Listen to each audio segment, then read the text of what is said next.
Really excited about having the opportunity to talk about what we've done within Carestream. We came to eGain about a year and a half ago needing a solution.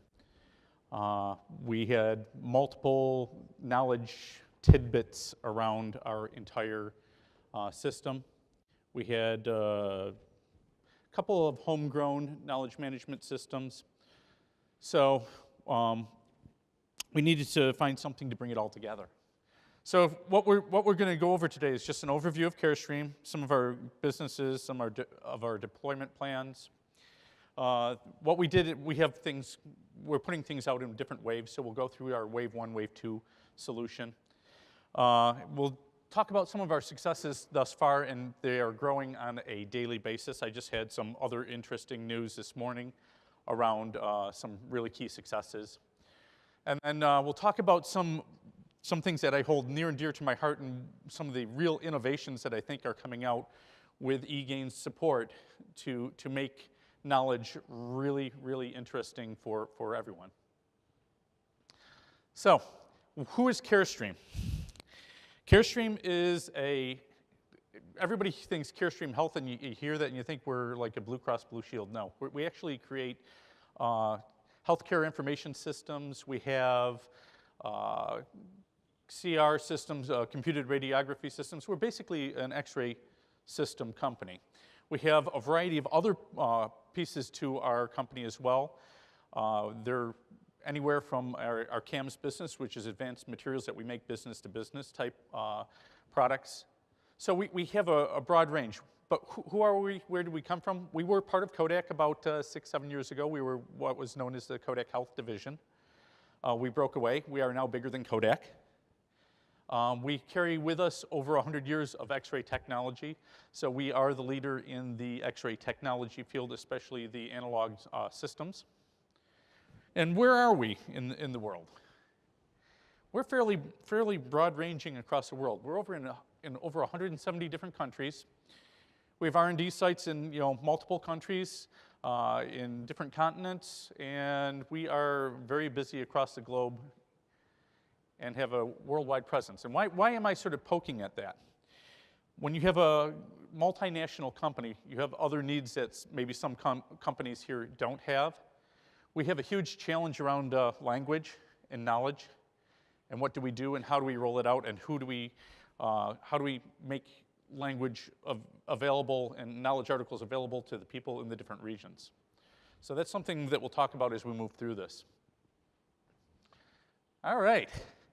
So one of the things that we did is we looked at and said, what's Carestream's business goals, and what was the system that we selected? Well, our business goals were to move to one worldwide solution. As I said, we currently have 3 major knowledge management systems in Carestream, one of them being eGain. We have a system that was homegrown, TWIC, over in Europe, which has somewhere in the range of 15,000 articles in it.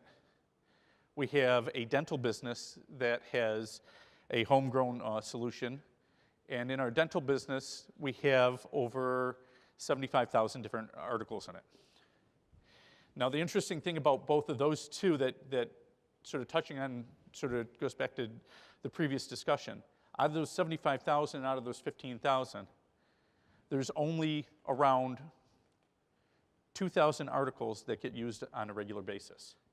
So most of them have been put out there because people put quotas in place, because somebody thought it was a great idea to create knowledge before it was used, before it was needed.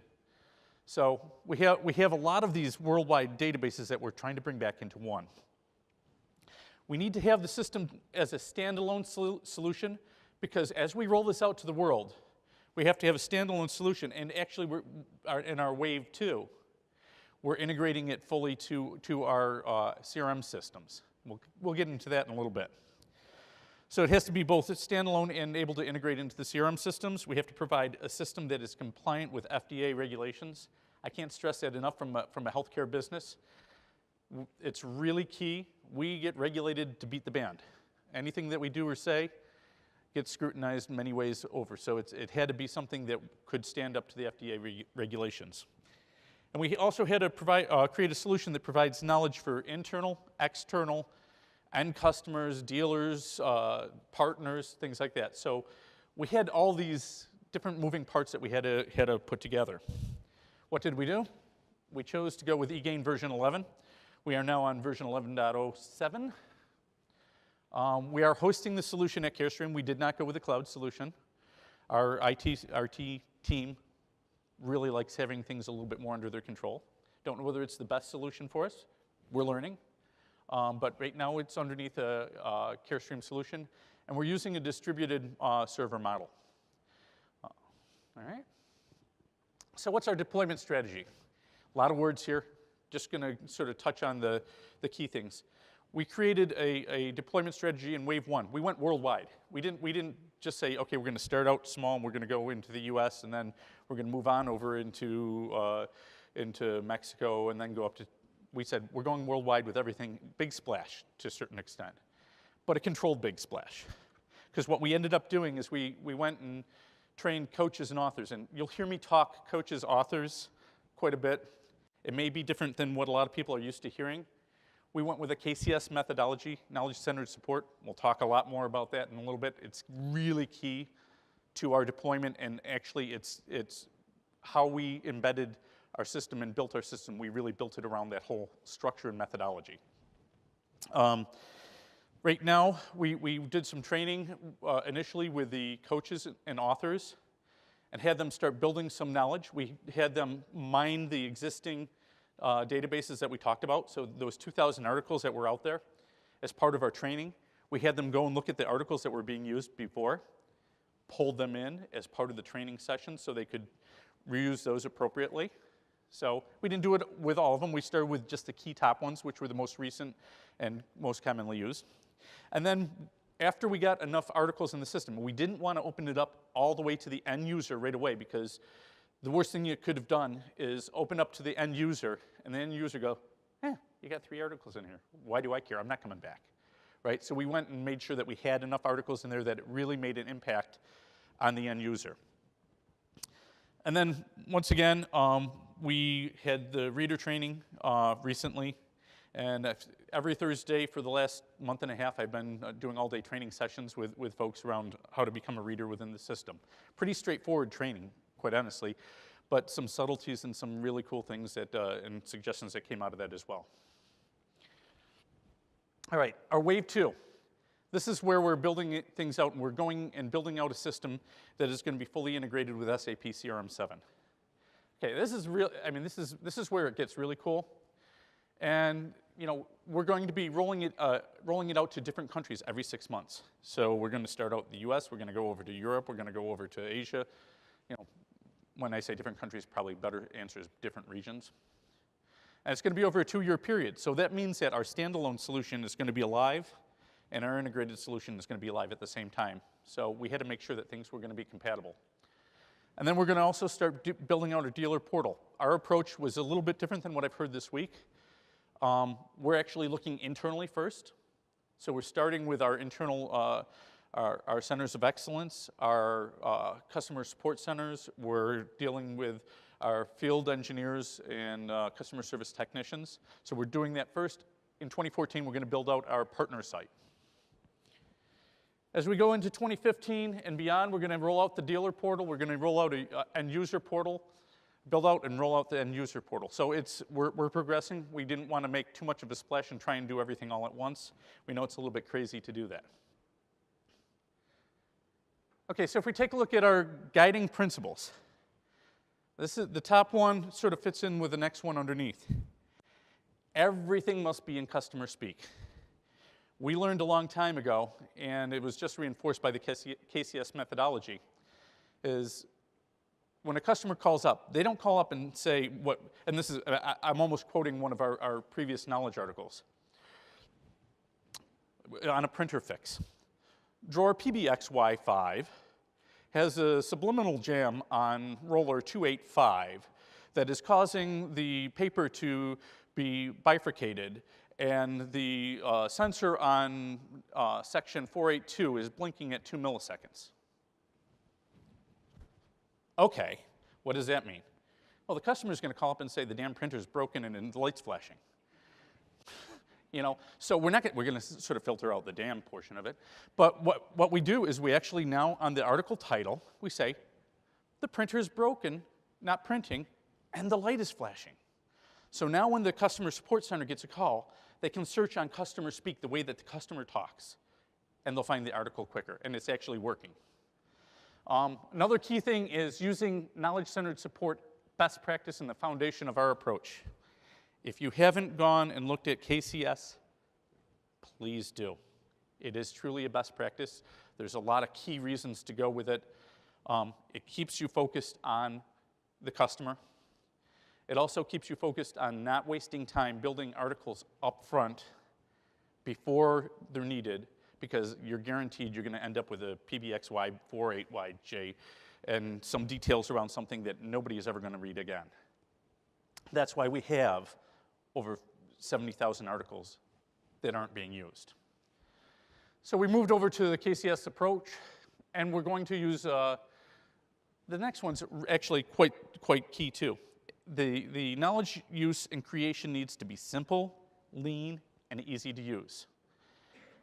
Kodak Carestream has a long, long history of being a Six Sigma KCS, or Six Sigma lean company. And that's carried through everything that we do. So when we looked at this, we said, we want our people to come into the system and do things as quick as possible. We don't want a lot of back-end stuff where somebody has to go in the back and look and see where articles are and then reassign them to different topics and reassign them to folders and do all this and that. We said, no, we can't do that. We will not do that. And we work with eGain to make that happen, so we'll show you some cool stuff. And the authors will create knowledge on demand, not in advance. Once again, a KCS principle. So if you look at this, our guiding principles primarily are KCS. So it's a really cool thing. So some of the things that we did to support this as we're getting to roll out, key, because if we didn't, we wouldn't be able to do, and we wouldn't be where we are right now. We created a management of change team, cross-functional team across all the different regions, across all the different roles. Buy-in from management. This is before we even started the IT portion of the project. This is before we even looked at how we were going to do things. We said, we've got to, A, get the voice of the people, B, start getting them to focus in on things differently, and we need champions in the region to help us along, because me being the only one is not going to cut it. So we went and did a change management team, and then since we've been live, we've created a bi-weekly community of practice for the coaches. You'll hear a little bit more about coaches, and that's once again a KCS term. Coaches are the ones that train the authors.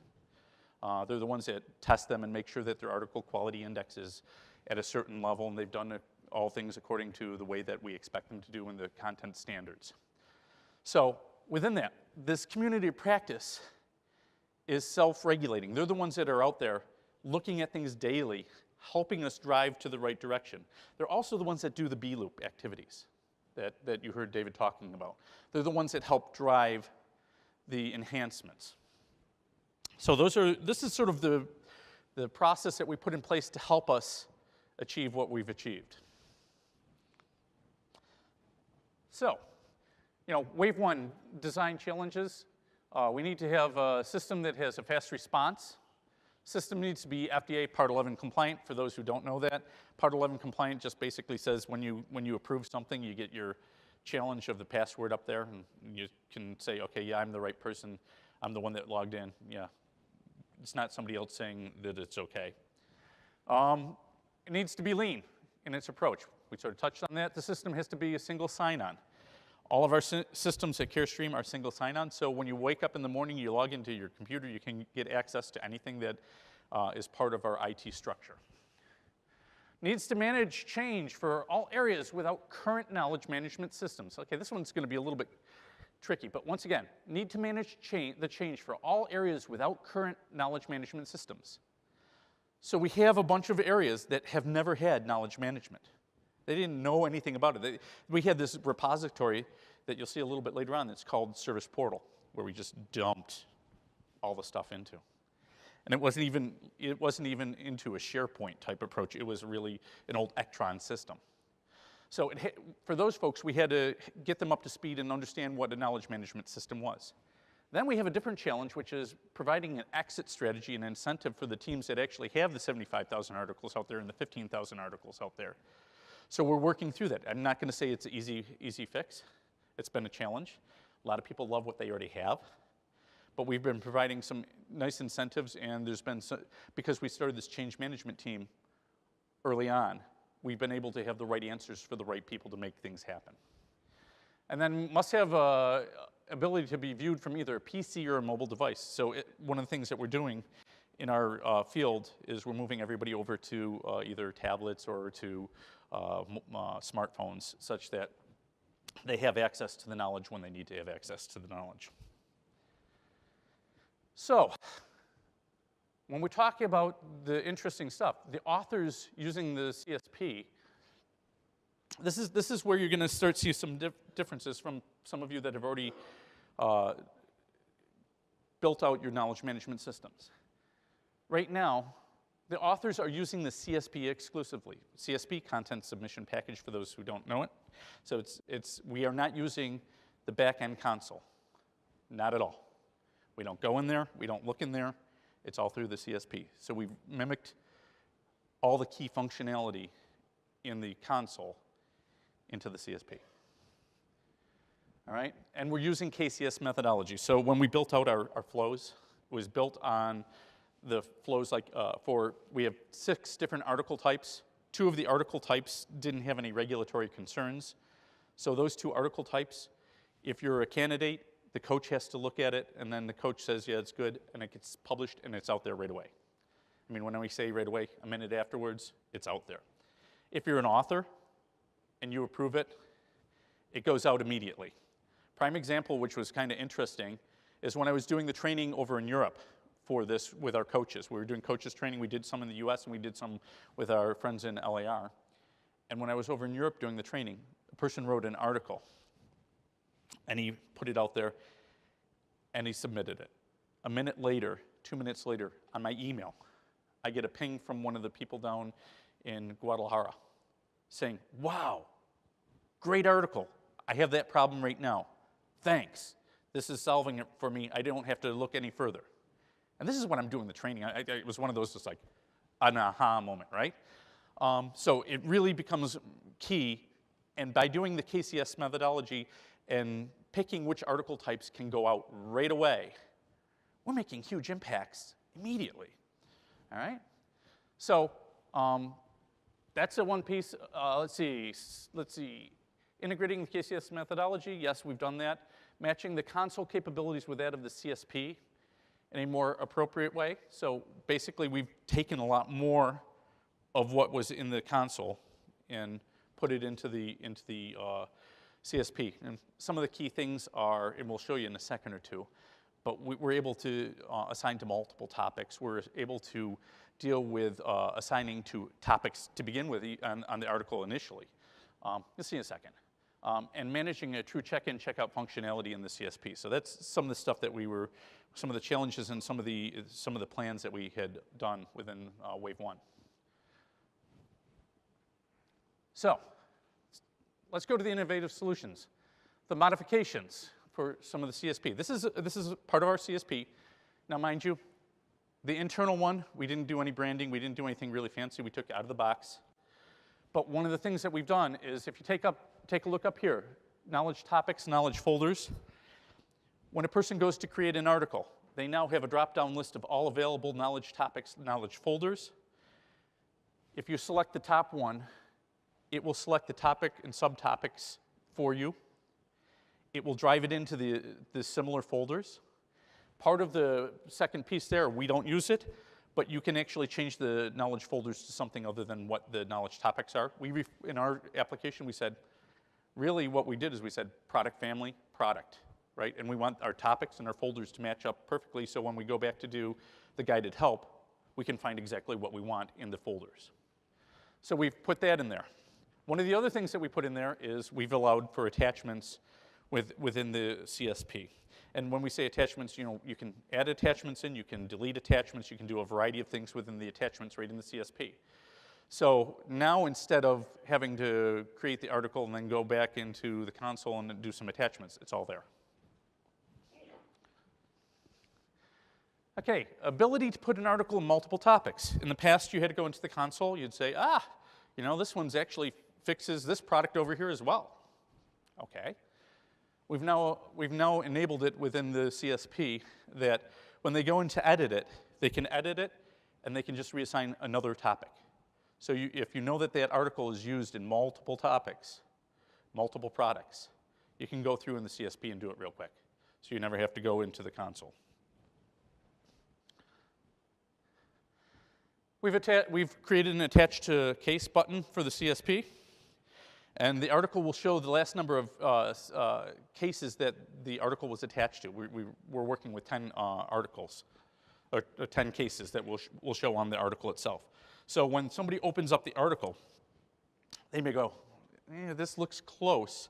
But because they have the CRM case attached to it, the actual ID, they can quickly run over to this CRM case and say, oh, yeah, they just had the exact same problem over there, and this is what fixed it. Great. I'm going to attach it, and away we go. So it makes it easier, quicker, faster to attach the right article to the right case.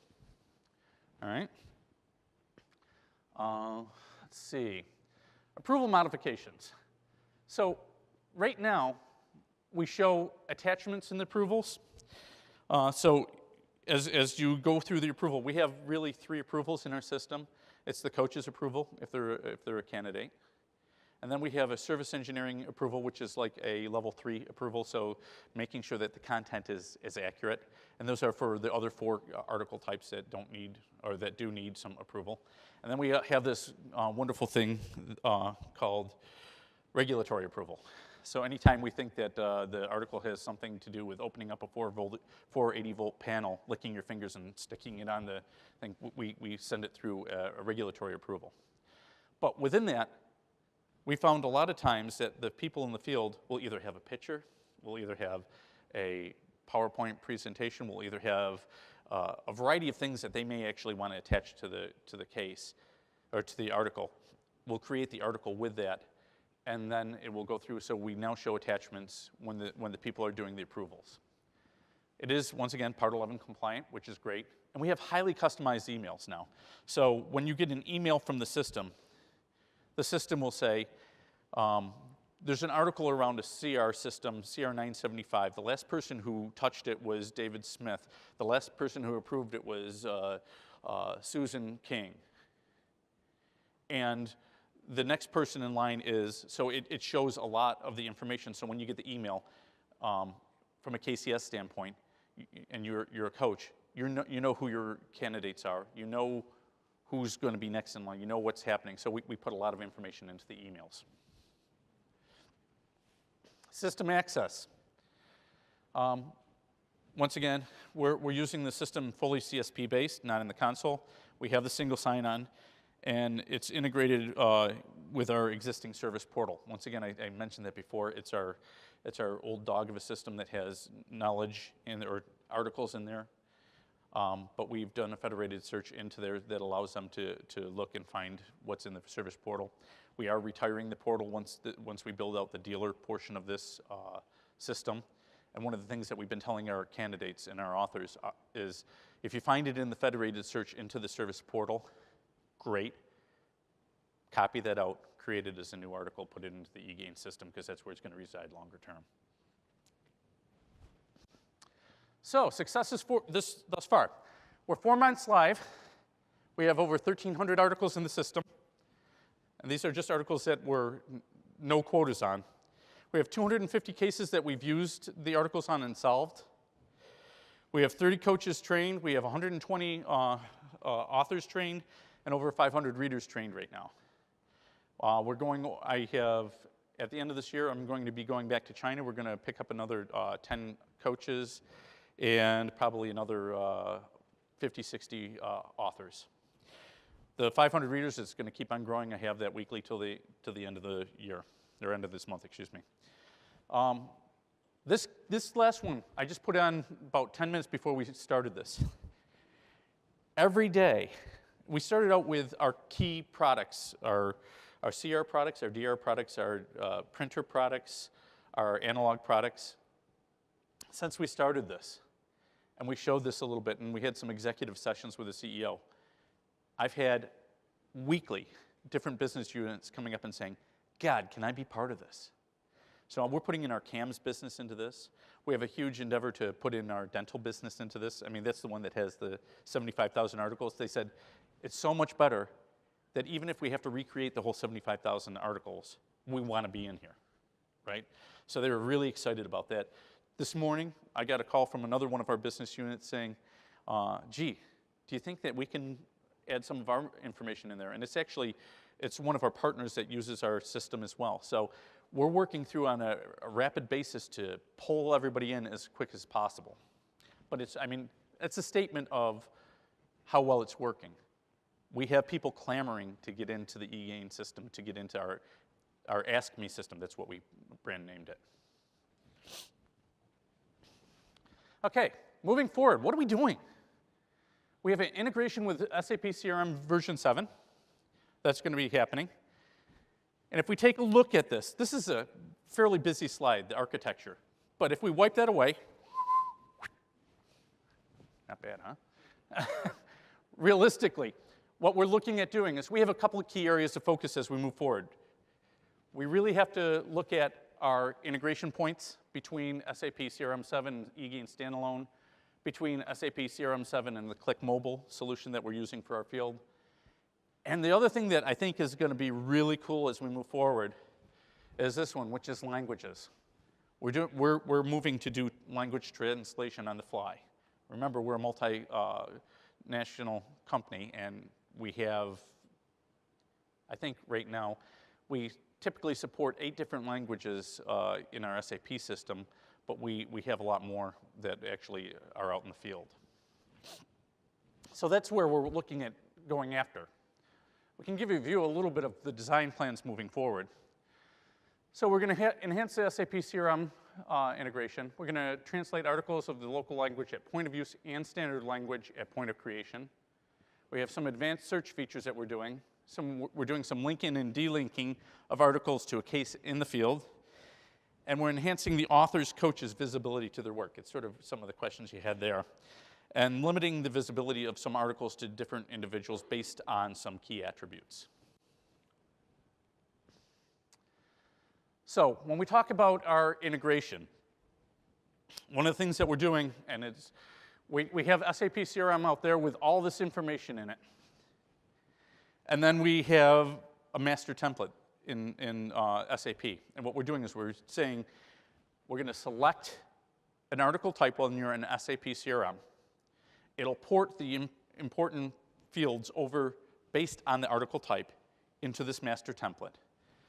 And then this master template, as it gets shoved over into the eGain solution, it will only populate the fields that are appropriate for that solution.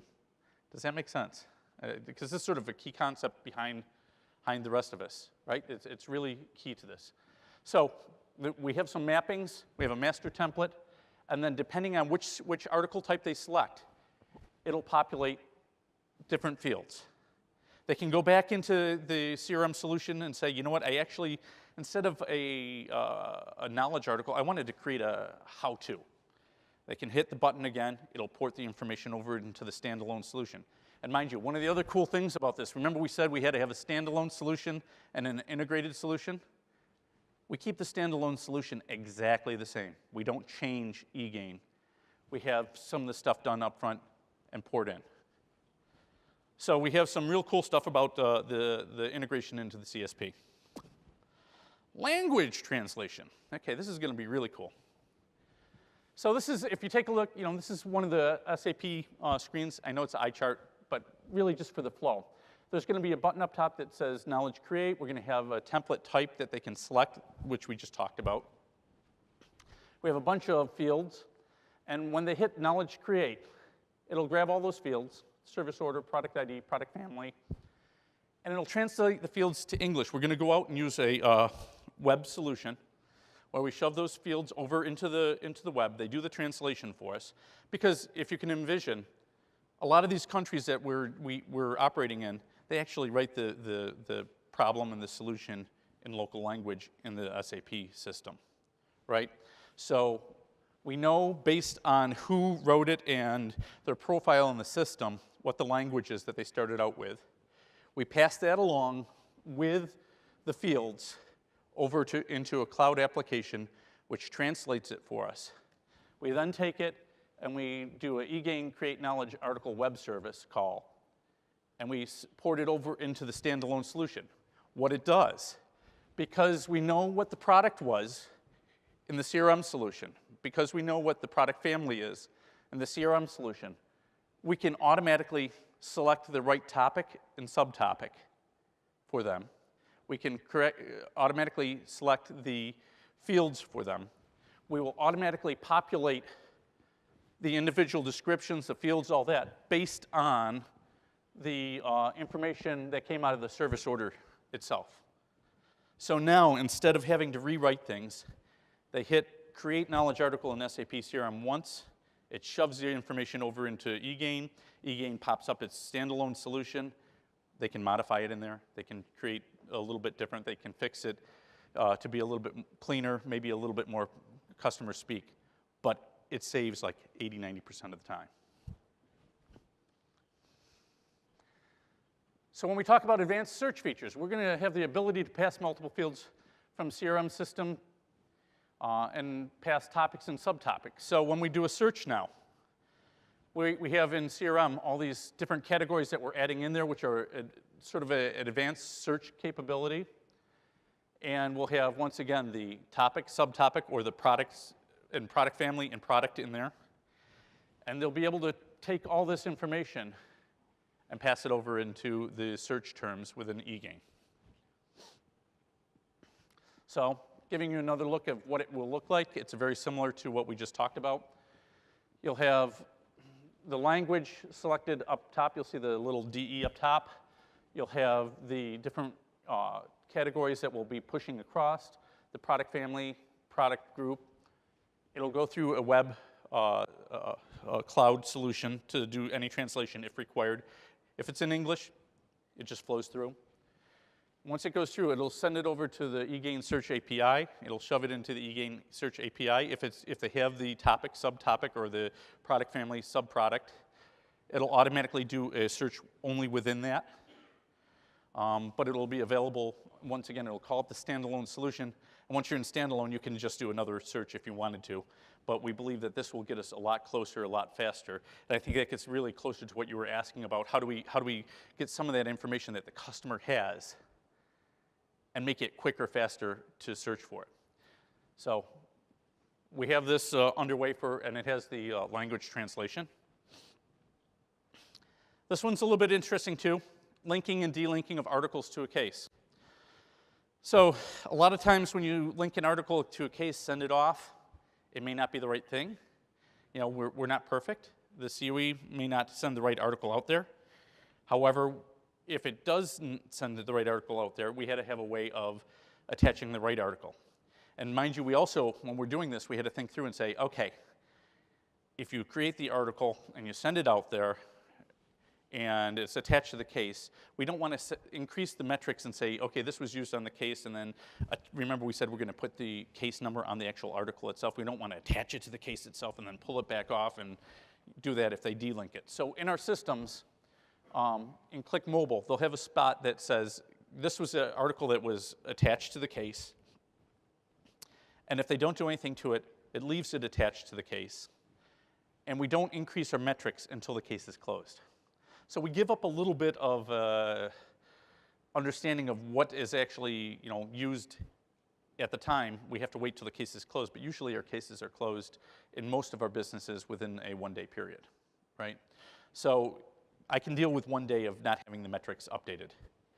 But the nice thing about this is if they come up and they say that's not the right article, all they have to do is they put in they do a search, they put in the right article ID in there. It'll then go back into CRM, and CRM will make the call at the end when we close it, and it will only update the article count and the cases attached to and all that when they close out the case. So instead of doing this back and forth, it'll only do it once. So we'll have the ability to increase and decrease the metrics and link to delinking of the case. And once again, it'll show the last 10 cases that we're on. Enhancing the author and coach's view into their work and their performance online. There's a lot of really great information in the system. Lots and lots of really great information in the system. And even the KCS reports. Lots and lots of really important information. But one of the things that we're looking to do as we go forward is we want to have a page that the individual can come through and say, show me all my work, show me everything that I've done, show me where it's at. So we're building out a page that says, okay, what articles have I done, what are they in draft, on everything I've authored, where are they, who's reviewing it, where is it in the review, when was it last edited, any revision notes, any attachments, things like this, so they can just see everything at a quick glance, right? And also, everything that they've edited, so anything they've enhanced and helped with. So they're gonna have that. We're also going to have, we're looking to, if you don't or haven't seen the KCS reports, really, really, really, really cool. Because it gives you a lot of what David was talking about, which is what is the performance of the individual, how many articles have they written that haven't been used at all, how many have been used a lot, how many times have they worked on somebody else's article and helped them along, how many citations have there been to their article, how many have they said that there's references off to somebody else's article. So it's all there. And we're looking to take that information that's in some of the KCS reports and putting it in here as well, so the individual can come in and look and say, okay, I know that I'm doing pretty well, and this is where I'm at. So it's a real feedback to the individual on how they're doing. One of the last things that we're looking at doing as well is we're taking the article itself, and we're also starting to put in some fields that we can say are qualifiers. So do we want this only to be for an employee? Do we want this for a partner? Do we want this for a dealer? What section of the world is this appropriate for? We may have an article that has all great information, but it's only written because it's in a country that has a different voltage and they have a different power supply, right? So we'll say, this is only over in Asia. So we won't clutter the view of the individuals as they're coming in on articles that are only appropriate in a region. Or when we go out there, we'll say, this is an internal piece. We don't want anybody else but our internal people to look at it, because it's still through the KCS methodology. It's still getting built out and cleaned up, built out, cleaned up. Once it's cleaned up enough, we may then check on it and say, okay, now we want it to go over to dealers. So realistically, we're looking at having fields to determine what's visible.